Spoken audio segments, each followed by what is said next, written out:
कभी पूछिएगा अपने आप से, उस महिला को देखिएगा, आपकी माँ भी हो सकती है। कभी आपने गौर से देखा नहीं होगा, अपनी माँ की पैर की एड़ियाँ देखिएगा, कितनी फटी होंगी और काली होंगी। वो लगातार मेहनत करती है, सुबह से लेकर शाम तक उसको फुर्सत नहीं मिलती कि एक बार अपने पैर की एड़ी घिस ले। इतनी भी फुर्सत नहीं है, लगातार लगी है। उसके बाद भी आपकी माँ को आपके घर के अंदर क्या मिलता है? मम्मी से खाना बनात नहीं बने, मम्मी से कपड़ा पहनत नहीं बने, मम्मी को कछु आत नहीं आ, मम्मी ऐसी मम्मी वैसी। और एक जिस दिन मम्मी मर जाए उस दिन तुमको रोटी कौन खिलाएगा? फिर सुबह से लेकर शाम तक भैया, अगर एक दिन माँ को 5 दिन 4 दिन जब खाना नहीं बनाना होता है घर के अंदर, 4 दिनों में तो तहलका मच जाता है। पोहा कौन बनाएगा, चाय कौन बनाएगा, पराठे कौन बनाएगा, चावल कौन बनाएगा, कौन खाएगा। 4 दिन में तो आफत हो जाती है माँ के बिना। लेकिन माँ को घर के अंदर मिलता क्या है? कुछ देते हैं आप लोग माँ को? क्या देते हैं?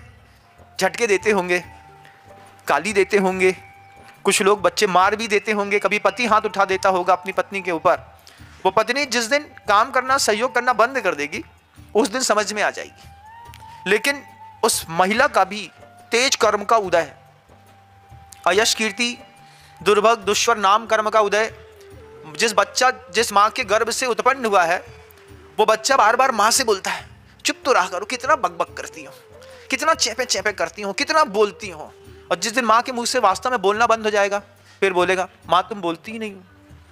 कैसी परिस्थितियों में जीते हैं अपन घर के अंदर। सुबह वो ठंडी की -2 टेम्परेचर है, 1 टेम्परेचर चल रहा है, +2 चल रहा है।